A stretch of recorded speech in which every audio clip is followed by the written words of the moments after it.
I'm Julia Yaffe, and I'm interviewing George Alexander, who served as dean at the law school for 15 years. Yes. I think we'll begin just a couple personal questions. Like, can you tell me about your family? I have two children, one of each of the two major kinds. My daughter naturally is a lawyer because her mother was a lawyer, her father was a lawyer. What was she to do? She resisted to the last moment, but ultimately became a lawyer, and a very good one. My son was able to resist and followed in the steps of his maternal grandfather and became an engineer. And he's doing very nicely too, and still shuns the lawyer part of the rest of us. A couple of grandchildren, one by marriage and two by natural birth. And that's pretty much the family. Great. How about you yourself? Where did you grow up? In Philadelphia, mostly. New York and Philadelphia, and in general, the places from which it's good to get to California. And yet you went to Penn to graduate and law school, is that right? Yes, that's true. And it was a good thing that I went to law school there, because if I had not gone to law school, I would not have met my wife, and she's pretty much made the rest of my life. I like to say I married 1/3 of the women in the class at law school. There were very few women, but she was special. I would have found her and married her even in a much larger number. What led you to go to law school? The presence of money. I always admired lawyers and lawyering and recognized fully well that there was no way in the world I could afford to be one, because we came over at a bad time to the United States, and my father did a miraculous job in keeping us going, but not in amassing any wealth. And so I was coming to college without any funds to pay for that. My hope was I'd find a scholarship for college, and I did. It never occurred to me I could go beyond that. And then a strange thing happened. And maybe it's worth telling. The way I got through college was through a special ROTC program, the so-called Holloway Plan. Unlike Army ROTC and some others, paid for your college, and actually even gave you a small allowance and then a commission in the regular Navy.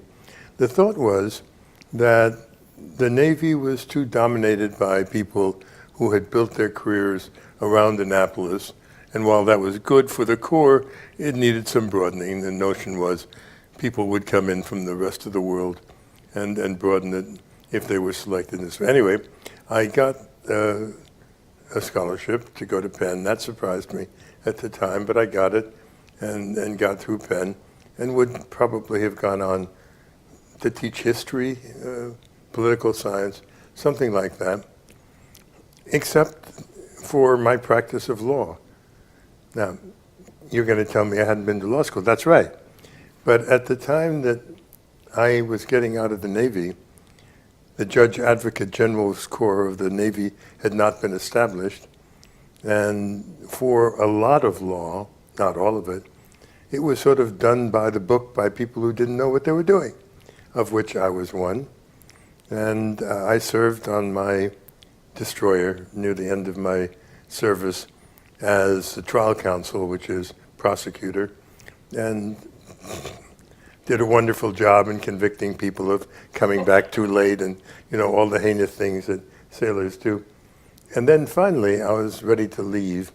I was really anxious to get off the ship because you could fly on military aviation on a space available basis anywhere you wanted to go. My plans were to go to Paris and a few other places before I had to get back and work at something. So I was really thinking about that when one of the sailors fell asleep on watch down in the boiler room. Now, you're a civilian, you don't understand. Falling asleep on watch is a capital offense. in wartime.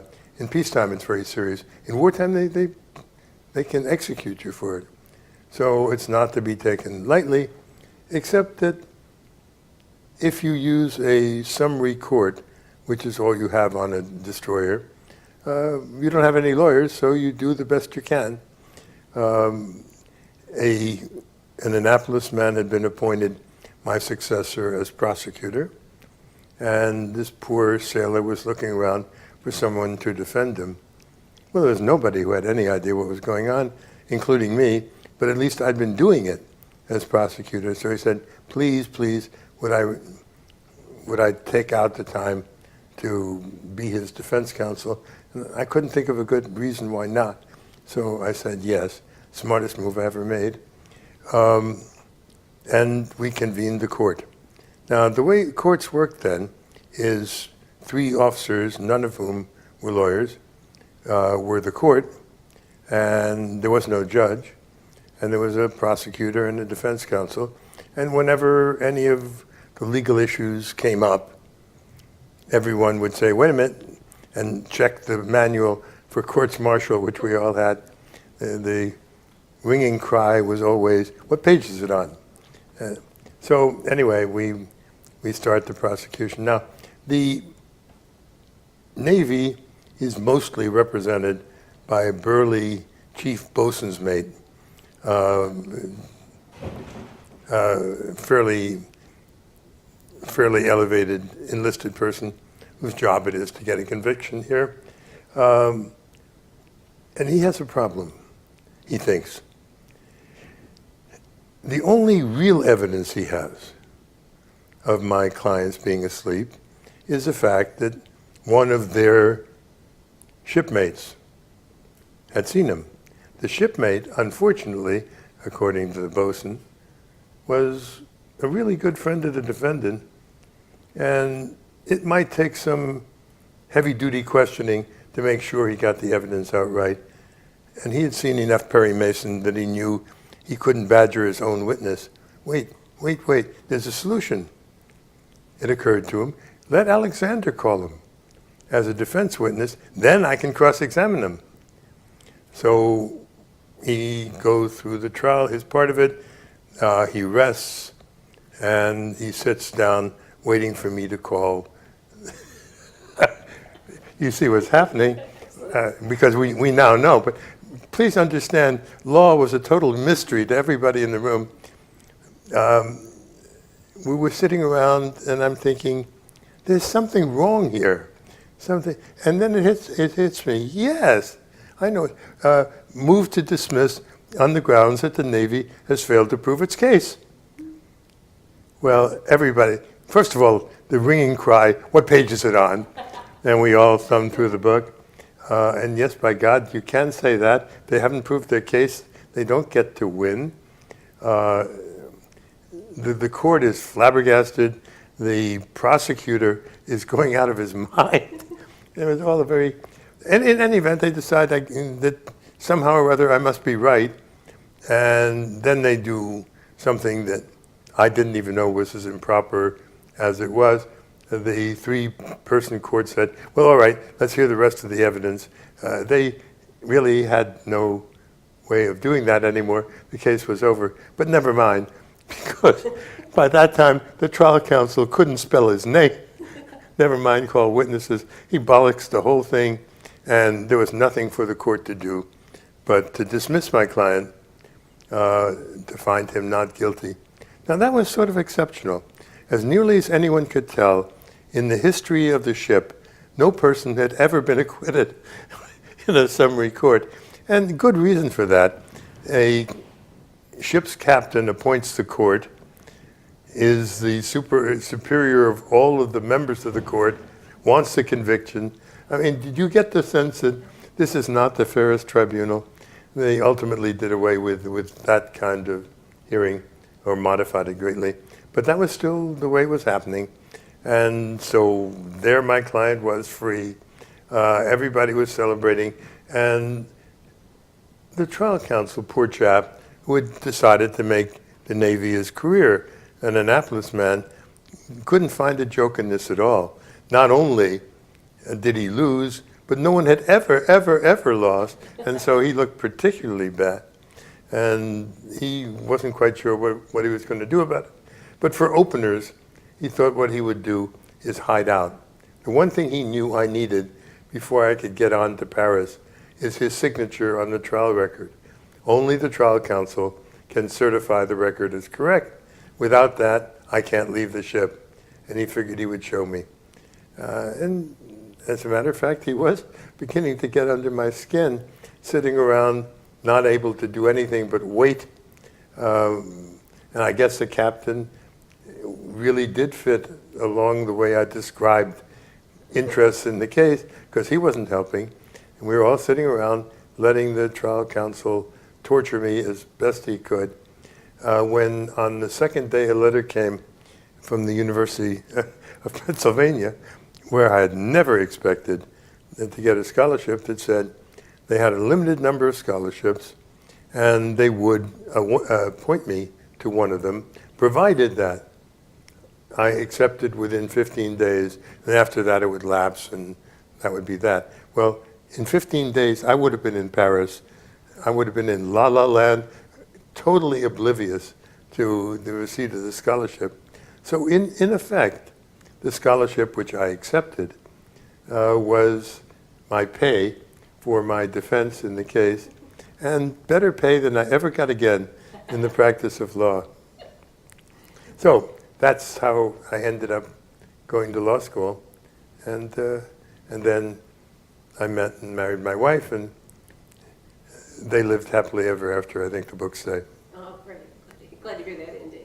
What did you do right after law school? Did you practice? No, again, I'm sorry, as we talk with each other, I have to confess to weirdnesses in my career.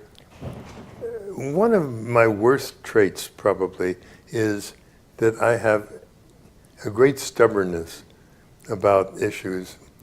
And this was one of them. I wanted to teach. I really, really wanted to teach. I was kind of ready to teach history, about which I knew very little, but teach something because I like teaching students. The idea of going to a law office, I knew what it entailed, and the drudgery of the first couple of years in which one is essentially a 24-hour-a-day servant to the superiors in the firm just seemed anathema. I almost thought, rather than do that, I'll just go practice somewhere and change my ideas about what I want to do. There was an alternative. I'll just go right into teaching. Well, the members of the faculty sort of lined up to explain to me, stupid person that I was, that you can't do that. Nobody goes right into teaching. What you do is you go into practice, that gives you your credentials, and then if you're selected, you go on to teach. And I said, you know what, I'm not going to do that. So I applied, and because it's a weird world, found myself with a Bigelow Fellowship at the University of Chicago under the now fairly famous Nicholas Katzenbach, who was my mentor there, teaching legislation, about which I knew even less than I knew about history. But I made up a set of materials and had a fairly good time teaching it. And then, firmly ensconced in teaching, I never left it. That's a great story. But you didn't stick with the legislative area. Oh, no. Can you talk a little bit about how your academic career evolved, your areas of scholarship? I'd love to say I got particularly interested in certain areas of law and followed them, but that overlooks the fact that young teachers don't get to do that. Young teachers get to do what the dean says needs doing. And what my first dean said needed doing was antitrust. I remembered antitrust from law school. I had taken the course from a very good professor, and I had understood enough of it to know I didn't understand it, and more, that I really disliked it. It was exactly the sort of stuff I wasn't interested in money and business. I was interested in people and human rights. And antitrust doesn't have anything to do with any of that. Antitrust is what they, antitrust and worse yet, research and writing. They needed somebody to do research and writing. Now in these days you go out and you hire people to do research and writing. You wouldn't dream of dropping it on full-time faculty. Those were not these days. And the dean said, half-time antitrust, half-time you can teach all of the entering, all of the entering students research and writing. I think had I had the slightest bit of sanity, I would have said, I'll wait for the next job, thank you. But I didn't. It seemed like an interesting opportunity. And I jumped into antitrust, which was to become one of the fields I spent the most time in. I ultimately ended up doing my LLM and JSD at Yale in antitrust, and even drew Bob Bork, almost of Supreme Court fame, a brilliant antitrust lawyer, a wonderful teacher. I drew him as my mentor, chair of my committee. So antitrust, to which I came mostly because I hated it, or despite the fact that I hated it, became one of the fields that I worked in. Legislation was of no particular interest, and I dropped it as quickly as I was asked to pick it up. The research and writing was actually more interesting. In retrospect, trying to teach a class, the entire class of incoming students, research and writing is absurd. It can't be done. It certainly can't be done at half time, which is what I was being allotted. But I reorganized the program in a way that I think worked, and actually wrote an article for the Journal on Legal Education explaining a research and writing program for small schools, and did it for a number of years, moderately happily. How many students were there in the school that you were teaching? Oh, let's see. I don't remember the number exactly. How big but a section or class did you have? Forget sections. I think The the entire year was probably on the order of 300. And obviously what I did was organize it in a way in which students helped in the process, and I was supervising students rather than getting. I would never, later as dean, have permitted anybody to do what I did then as faculty. But that's how I got into research and writing. Then later, as I began to have an opportunity to teach things that interested me, I picked up constitutional law, which I still consider a field of general interest and have taught quite a bit. And curiously, for reasons that we don't have time for today, maybe some other time, I picked up an interest in law and psychiatry because I represented a very unusual psychiatrist, and followed that to the case book that Alan Shefflin and I wrote, and to teaching that. Again, really the product of as much accident as my command to teach research and writing. In fact, let me just give you a hint of how I got there. While I was teaching in upstate New York,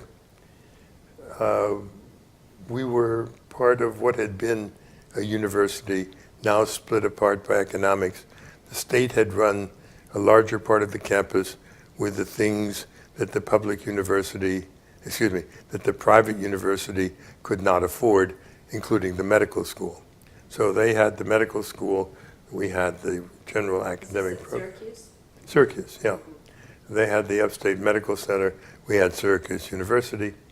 And a delegation visited me from the medical school and said, you have to help. I was admitted to practice in New York by that time, but as was true of all of my career, I did relatively little practice. But they said, no, you really have to help.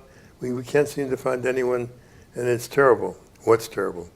Well, we have this professor who wrote a book, and because of the book he wrote, they won't let him teach psychiatry anymore. And I said, oh, you've got to be kidding. But they weren't kidding, and they were right.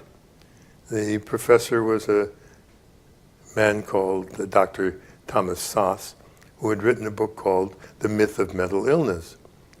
And for reasons that I guess are not hard to understand, people in psychiatry didn't like the thesis of the myth of mental illness.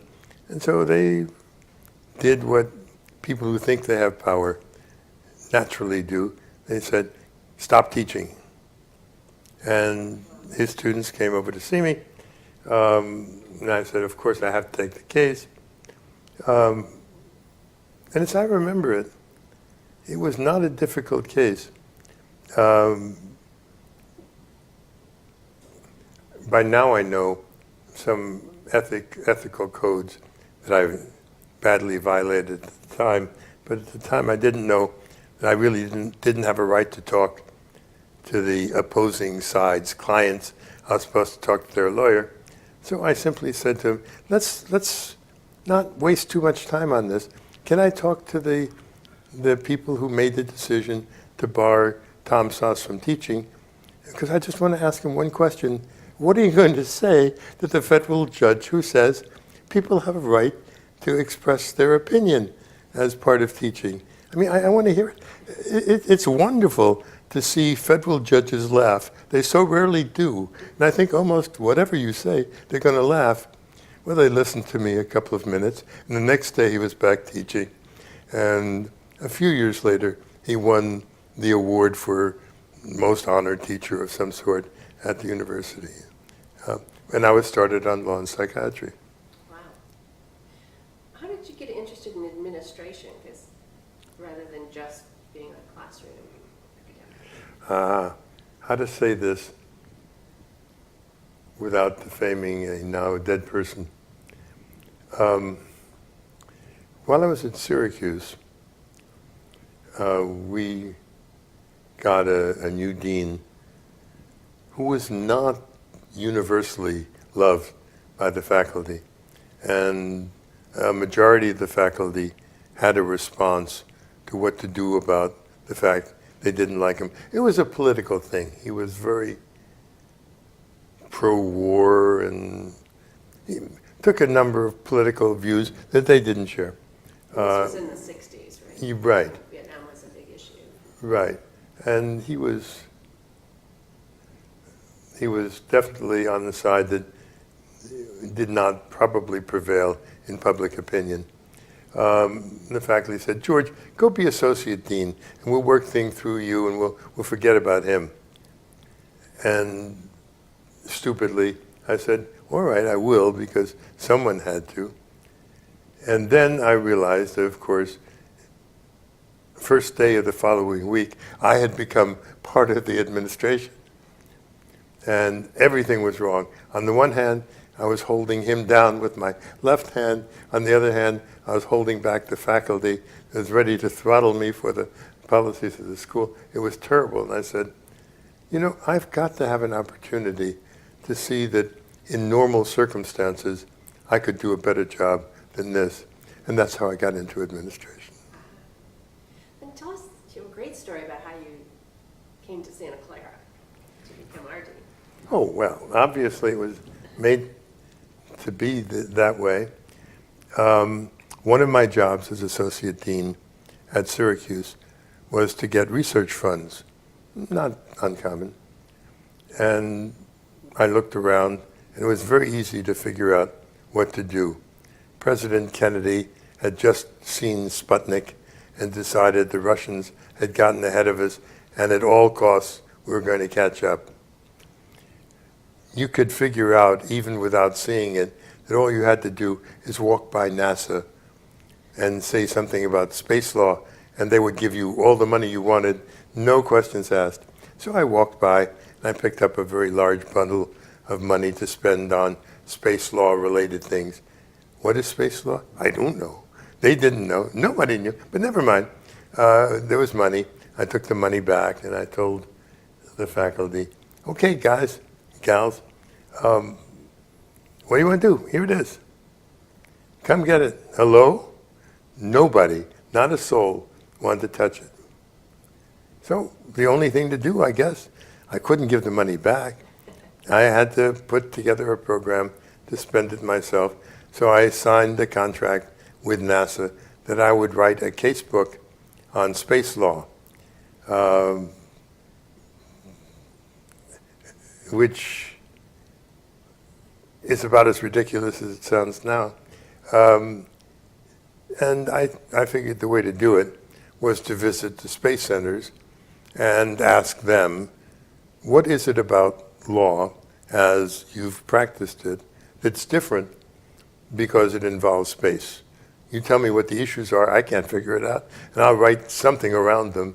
Come on, I've got to do this. So I visited Canaveral and went through the East Coast, through Texas. It was hopeless. I mean, here were a bunch of people who were fairly good lawyers, but they had nothing to say that I could write a book around. And I came to my last stop of the Space Center, Moffett Field, which is, if anybody doesn't know, right across the pike, so to speak, from Santa Clara Law School. I went to Moffett Field and found somebody who had really probed interesting issues. In fact, some of them zanier than I would have thought of, that distinguished space from other issues. And I got to work. And in fact, ultimately, when I became dean at Santa Clara, we worked out a collaboration so our students could be involved in the process. I got involved in writing a book on space law. And as crazy as it is, knowing nothing about any of this, in a couple of years, there was an article in Business Week which talked about space law and said, there are 3 experts in the United States. I was listed as one of them. I thought, oh my gosh. But anyway, that was space. And now there's some legitimate, incidentally, before I left that area, I got elected to a life membership to the International Institute on Space Law, which is a very legitimate, still existing organization. I understand membership is fairly difficult to obtain, but at the Life members. at the time.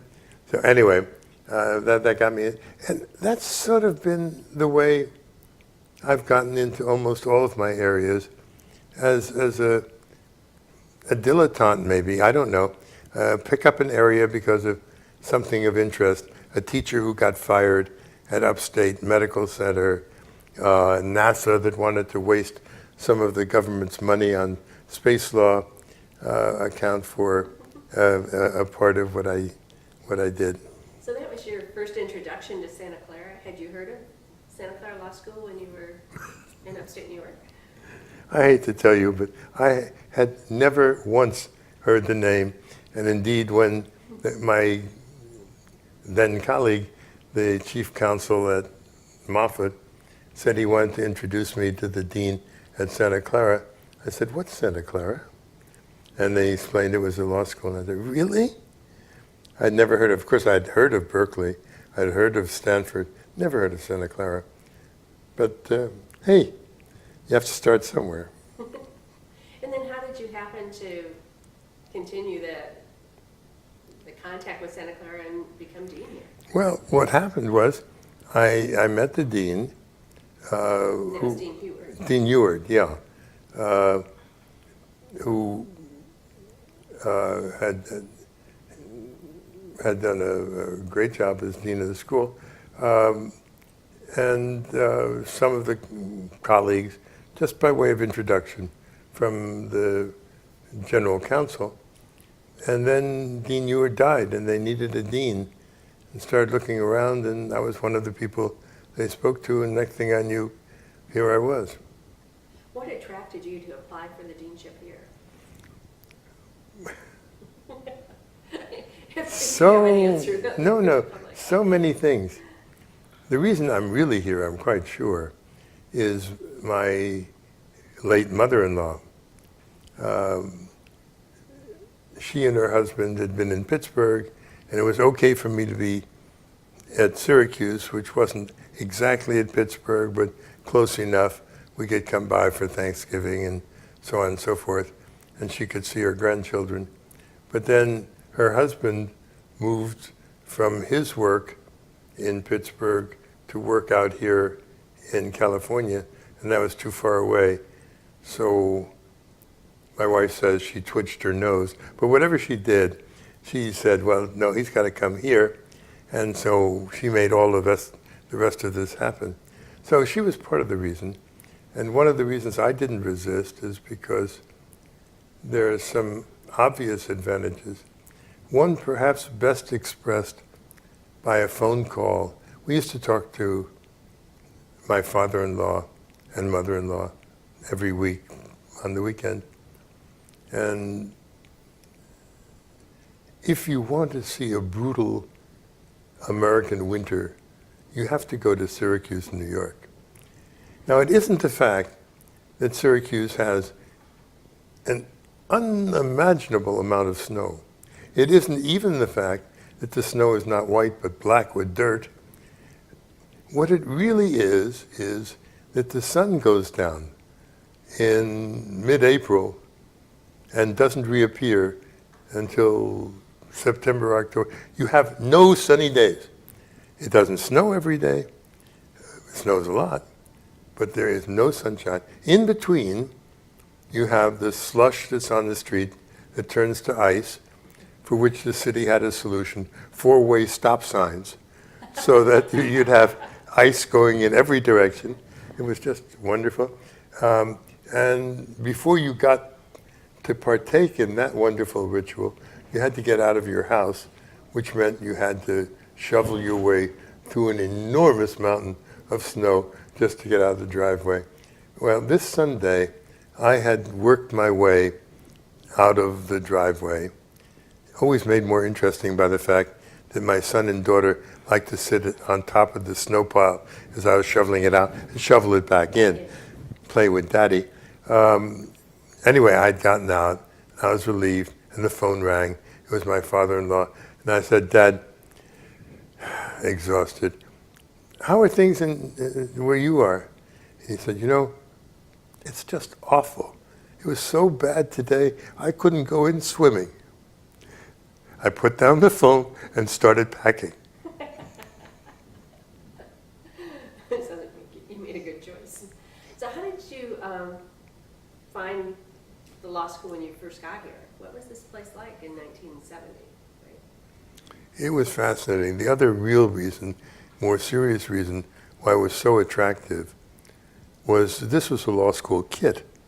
It wasn't a law school. I mean, it was what it was intended to be, which was a school for those close to the university, probably for Catholic families more than for others, and someplace where they could get a legal education close to home and go to practice law on the doorsteps.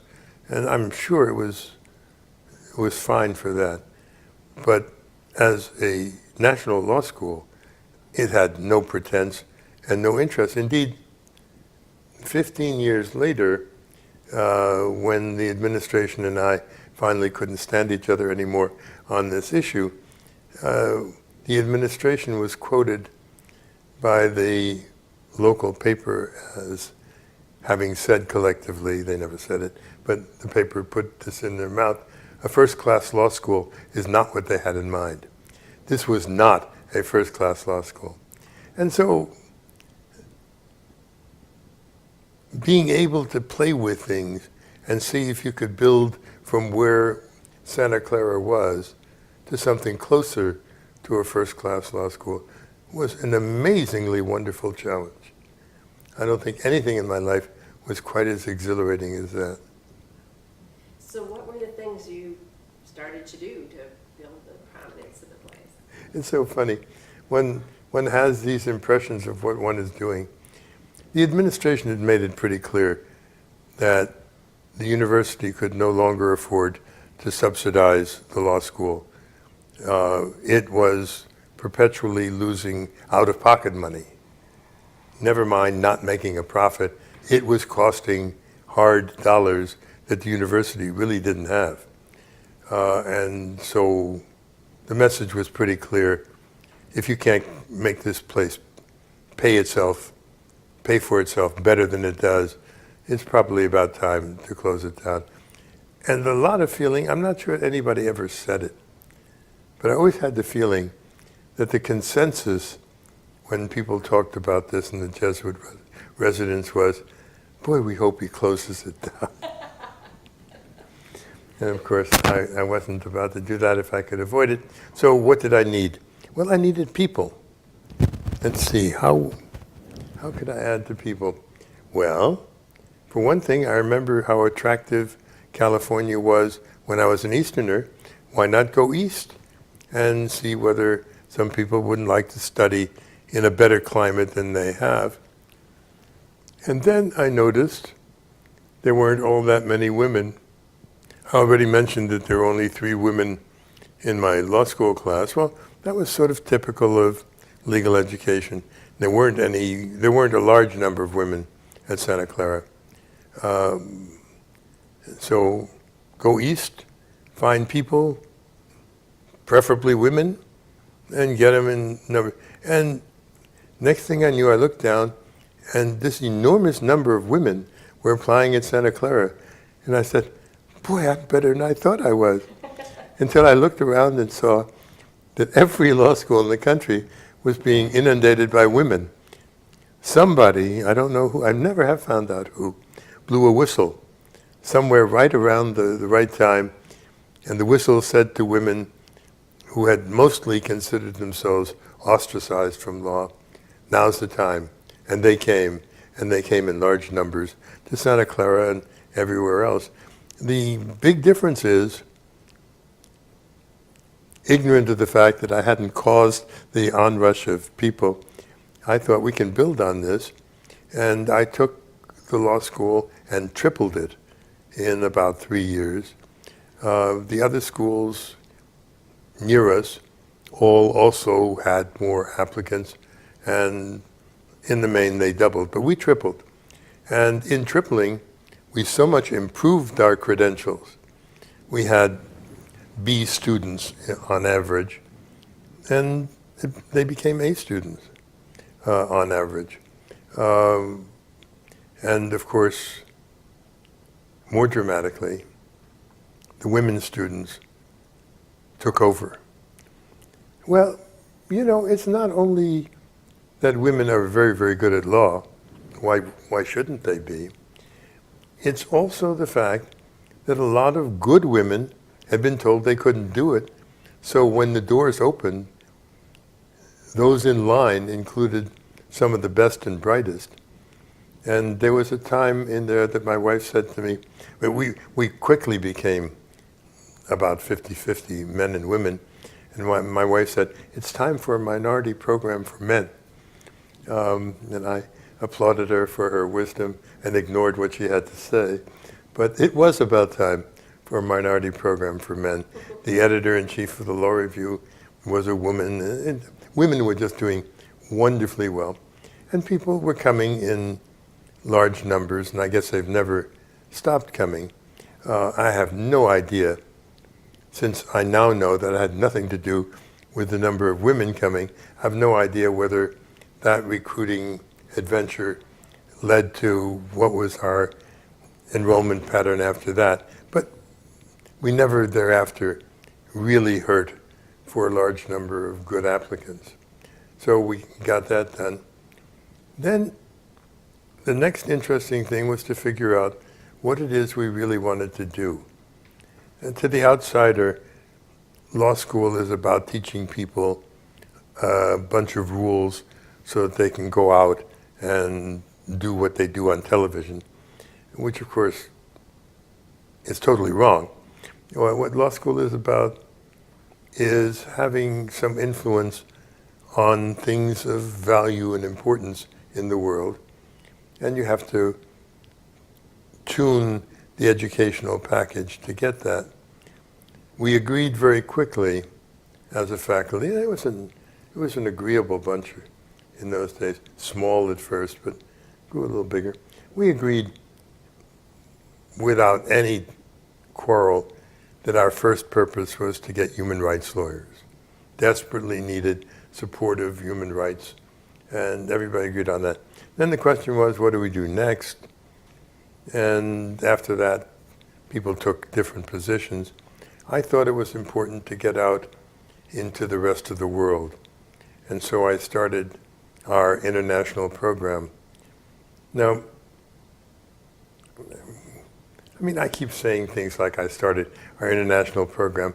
We taught international law before that, but we really had nothing of substance in the international field.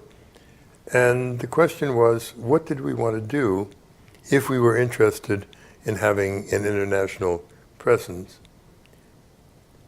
One possibility was to try to compete with the international law of the East, the international law of Harvard, Yale, and Columbia. And the chances of being even noticed, let alone making a dent in the field, in my lifetime were practically zero. But there were things that could be done. For example, one could get one's students out to the rest of the world, because Americans are terrible about understanding the world. We're worse then, but they are still terrible. Get them out to the rest of the world to see what law is like there, and have them come back and interact with what they learn in law school in light of what they see going on in the world. Have international programs. Where? Well, that was made very easy, because my friends in the East all told me that having any international pretensions was stupid, because Santa Clara was 3,000 miles from the ocean. And I thought about that for a while and said, I think they're missing something. So I realized that, in fact, it wasn't all just a bad joke. California law schools were rushing to compete with law schools on the East Coast to have programs in the interesting places in Europe. And I thought, well, let's do that too when we get around to it. But I bet there's some interesting things out here in the Pacific. Well, the Pacific was like a field full of fruit waiting to be picked.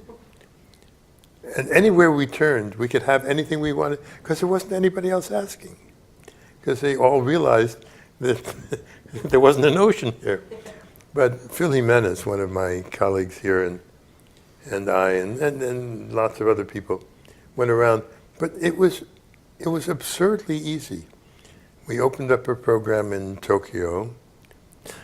Because of another colleague then, Dinah Shelton, we had opened a program with the Human Rights Center in Strasbourg, and we opened up soon thereafter in Tokyo. And after that, it was such an easy thing. I, of course, had to teach in the overseas programs, because this is where we were growing and I wanted to see it. And I remember one year I greeted the incoming class by videotape, because I was still abroad with the overseas program. But to show you how easy it was, we spent the summer in Tokyo setting up the program there and teaching in it. And on the way home, we went through Hong Kong. And I said to Kari, my wife, I wonder what the law school is like here.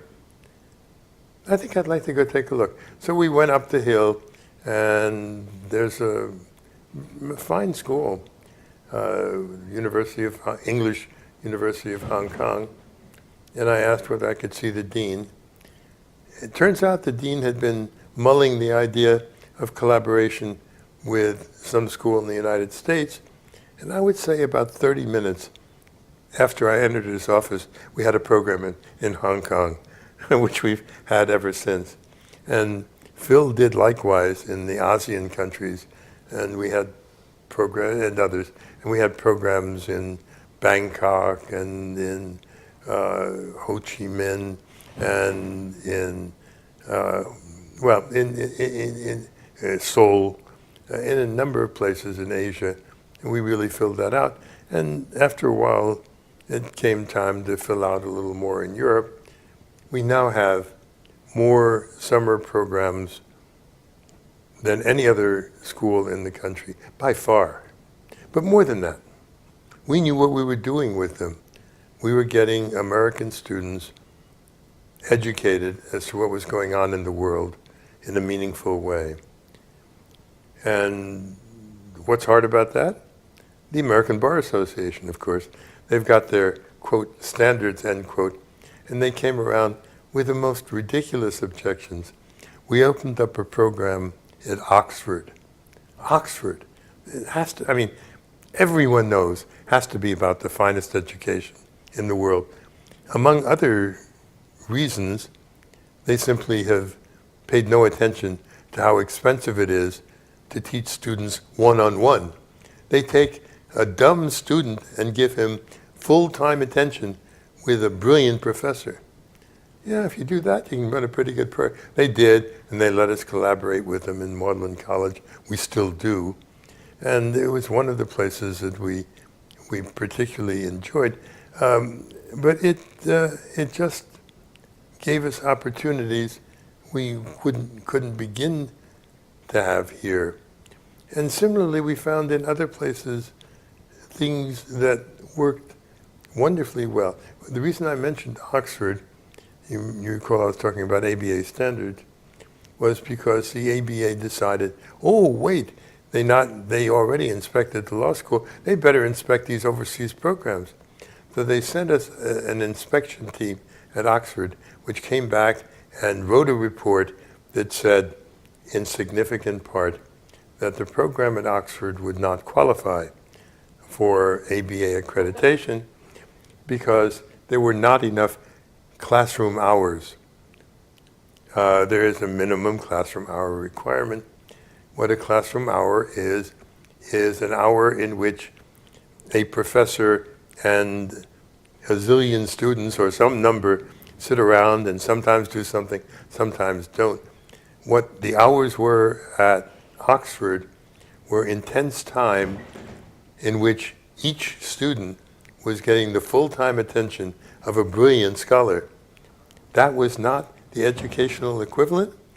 I told the gentleman who was then running the program, I'll tell you what, why don't we take that to the Board of Governors? I think we can make them laugh.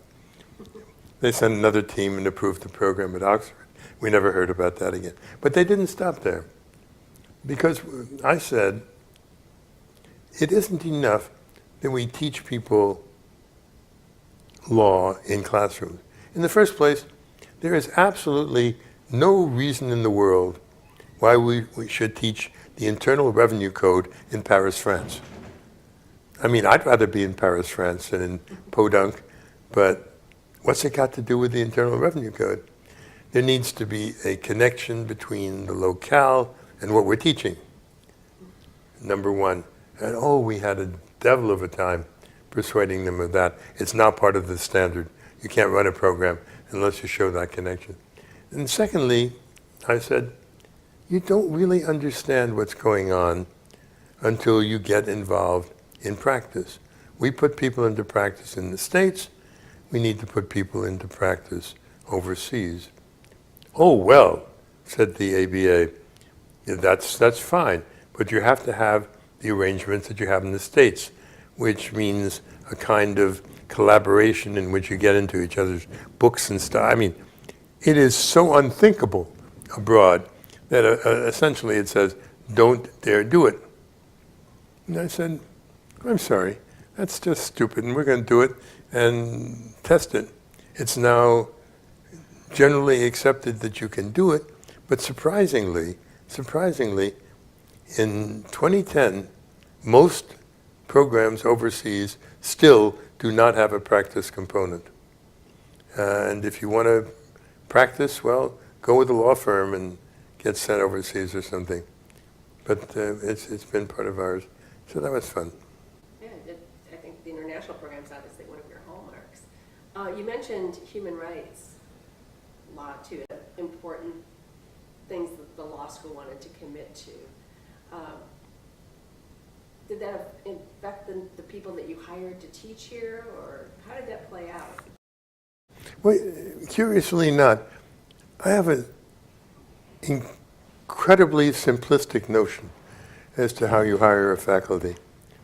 You hire brilliant people that are great conversationalists, people you'd enjoyed talking to indefinitely, and you hire them, and then you look around and see what needs to be taught and assign it out. We hired Ed Steinman. He taught commercial law. I mean, you have to know Ed Steinman to know how far commercial law is from anything of interest to him. He was a brilliant teacher of commercial law and quickly got to dump it in favor of someone who really liked the area. But I just hired really, really bright people. And I don't think I ever asked, how do you feel about human rights? I think if someone had come and expressed a really discriminatory point of view, well, first place, he would have gotten laughed off campus by my colleagues, but I wouldn't have talked to him. But we never had, I don't think we ever had that problem. So we never asked about that. But then we had a bunch of right-thinking people. And for right-thinking people, law and justice are just a pair. You can't separate them. You have to be for that. And as soon as we started talking about it, everybody agreed to it. Do you think that relationship affected the character of Santa Clara Law School as it grew under you? You know, the personality of the school itself? I hope so. I guess so. Sometimes I wonder. I mean, we had such a terrible time with some minority groups that we tried to attract. There's a local Chicano group. I don't mean a specific. There's a population of Mexican Americans, and we had not done a good job of getting them to school. I'll come back to that in a minute. We managed to make inroads that I think have stuck there. But we realized very few blacks were coming to the school, and we tried devilishly hard to get more blacks to come, and I don't think we succeeded very well. The numbers always were small, and it's still on the have to fix list. What we did with the Chicanos was kind of interesting. There were a bunch of people, Mexican Americans, who were ready to go to law school but needed funds. The university was providing nothing, and schools around us were providing something. And I thought, okay, this is hopeless. I went to the administration. I said, make you a deal. Now, I never talked to a Jesuit that way in my life, but you know what I mean. Why don't we accept 20 more students, and I will not ask for any more faculty for them. We'll keep the number of faculty we have now, take 20 more students, and you give me 20 scholarships. It doesn't cost you anything. It doesn't cost us much. We have slightly larger classes, and we finally begin to diversify. And so they agreed to doing that, and that's when our minority scholarship program got going, and we started attracting. So while you were dean, you dealt somewhat with human rights, you dealt with international law, you dealt with attracting more women, attracting more minorities. What other areas? Have we missed anything? Well, we also established, I mean, these things all are so easy. I mean, you had to practically blind yourself to miss the opportunity. But here we were, we started off in a sort of apricot orchard of the world, but by the middle of my deanship, we had become the electronic center of the world. We had become Silicon Valley. Never mind the fruit trees. And with that, we certainly had to have a special program in high tech.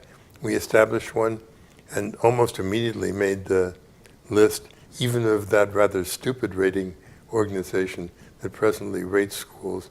I made the top 10, I think, third or fourth on that list with our high-tech program. We had the international program, the high-tech program. I guess those were the human rights program. I guess those are the principal areas that we developed.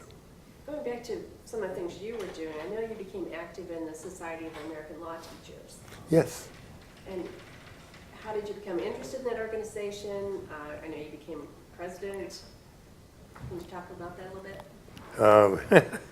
It's very nice. It's a great organization. Santa Clara, do you know this? Or at least last time I looked, had more members of the Society of American Law Teachers proportionately than any other school in the country. It's the only organization really of law teachers. And I don't know that I was particularly interested in it, but the issues that it took up as the organization of teachers were issues of great importance. So I did stick with it, and I was president for a couple of years. And what were some of those issues that attracted you? oh, it's hard to remember now. Probably that was a time in which we were fighting through some government's attempt to control the curriculum, to force us to accept recruiting practices that were, in our view, discriminatory, things of that sort. Basic university issues and freedom classroom issues. Right. Other than the Society of American Law Teachers, what are some of the other activities you involved yourself with outside the classroom or outside of Santa Clara? I know you did some things with the President's Council on Aging. Oh, yes, yeah. From law and psychiatry, I somehow, I guess, bounced over to aging, a fairly natural correlative. And again, there weren't many people in the field, so I got to do quite a bit. There was a White House conference and an ABA commission on law and the elderly, and I was active in both of those. I'm still moderately active in all of that, and I'm especially contributing to the aging part. I'm aging more every year and picking up on. Study. But it's an interesting area, and yes, one I do enjoy. Oh, I did institute an undergraduate course at Santa Clara in elder law, which ran for a while.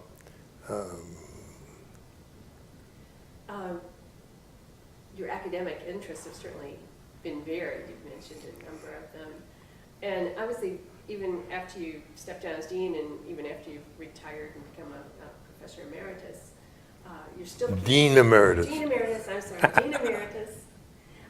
No, I'm really very pleased. I talked them into letting me keep that title. And as far as I know, uniquely so. I don't think there's another emeritus dean around, because I like to think that my continuing role in the school is of a person with credentials that allow me to criticize and cajole more broad issues than academic issues in any one field. So anyway, I'm sorry, your question was? Well, I was just going to ask about what are your interests now that you're not as frequently in the classroom as you certainly used to be, but you're still very involved with the school and with the legal profession, and so what are some of the major areas that you focus your energies on? Well, two things are really the product of my wife's thinking. We both had to put ourselves through school, pretty much. We didn't come from, we didn't have piles of money to draw on. And we sat down at one point and talked about the inheritance we were leaving for our children in a way that may be different from the way most people talk about it. By that time, we were both starting to make pretty decent salaries. My wife is county counsel, and I as a teacher, and with some consulting and so forth. I could see money rolling in ways that it had never come in before. And so there was a possibility that the kids could have a very comfortable life based on our money. And we both decided that we couldn't do that to them, that we had gained a lot by having to struggle our way through it.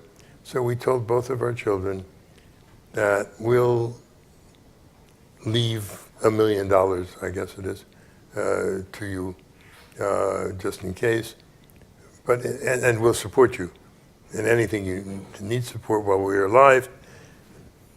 But don't count on there being a big nest egg at any point, and go out and create your own, because we thought that that would really work for them, would really be a way of getting them to focus on their own responsibility. And both of them have been wonderful about it. Neither has complained a bit, and they're both doing very well. Indeed, I think right now it's as likely that they would support us as we would support them. So that left a little bit of money over, not a whole bunch, but we were able to put a couple of million into the school in support of the Community Law Center, which the university kindly named after us, and another million, and $1 million into an Alexander Prize, which is given every year to some lawyer for exceptional altruism, which we hope might counteract the general feeling about lawyers. Right. It's still true when I tell my friends for the first time about the Alexander Prize for altruistic lawyers. I have to tell them to stop snickering before I can go on. But I do think it makes some difference. And I've been very pleased at the people who have been interested in being considered, and really dazzled by the couple of people we've honored so far. Right, this will be the third year that the prize is given. The first year, Brian Stevenson, who then was our graduation speaker a year ago, was just fantastic. I think all of us thank you for exposing Santa Clara community to. After I heard him give the graduation speech, I suggested that we simply have him as a graduation every year. He's marvelous. I mean, a civil rights lawyer from the Deep South who has gone through innumerable hardships in order to protect people who would not otherwise be protected. And we moved from there to Haiti. And Mario Joseph, who has done amazingly courageous things in helping the Haitians, who are among the world's really badly treated folk. And this year, we have a recipient who was brave enough to buck the Iranian system, a woman brave enough, a woman in Iran, where women count in many respects for nothing, bucked the system enough as a human rights lawyer for women, that she's earned a substantial jail sentence and a sentence calling for flogging, which is an extremely brutal practice of whipping in a way that leaves permanent scars. It's just unthinkable. But I think, again, she will help us to illuminate how much can be done by people who are willing to sacrifice themselves for a good cause. It's just, it seems like a theme that's actually been through your whole career in legal education, is looking for the best and giving people opportunities to be what lawyers should be. Let's talk a minute about the Alexander Law Center and how that attracted your attention as a place to become a benefactor. Well, schools have law centers. It's not a new idea. And we had one indeed. And we were looking for some funding for the building and so forth. But what we were particularly interested in doing was handling a part of the problem that we thought was underhandled generally. I mean, most schools, I believe, conceive of their law centers as simply places in which to give students an opportunity to practice at whatever it is the center does, with the focus on practice training.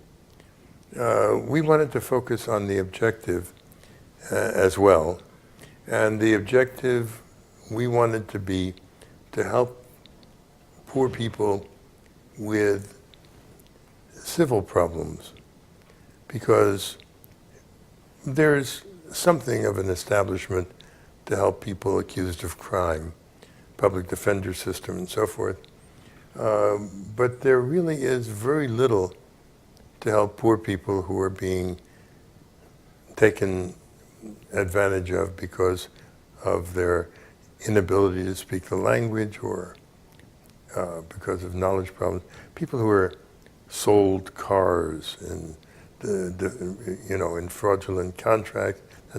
We hoped we might train people to begin to deal with that kind of problem, and that would add something to what was being done in the community. And as far as I know, it's at least doing that too.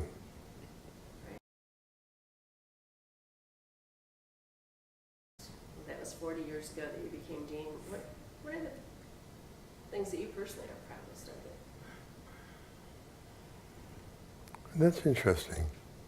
There's so many individual things of which to be proud, so many fields in which we have achieved, so many members of the faculty who have, in their fields, made such a distinguished mark that will long be recognized. So many wonderful students that we have turned out. It's, I think, difficult to find a way of amalgamating.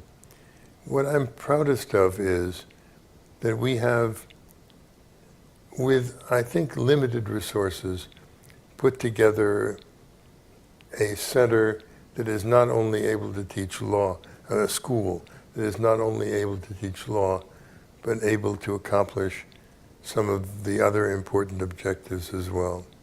Is there anything I haven't asked you to tell me about? I don't want to miss anything that that. And to be honest with you, we've gone over so much. And there's so much more. It's just, I'm at the point in my life where I'm beginning to think that it may be time to put down some of these thoughts in an autobiography. And every time I sit down, I'm just at the note-taking stage. I ought to write about this, and I have a whole bunch of things. Okay, now I've got a full book here. Then I sit down the next time, I put all of that aside. I said, well, I also ought to talk about these things. So I suspect what I will probably leave to posterity is an outline. A retrospective with bullet points. Well, I really appreciate your taking the time to do this, because I think that what we've captured on video today is going to be very useful for people that want to get an understanding of how the school became what it's become, which is obviously an important part of that. So thank you very much. You're very kind. Thank you.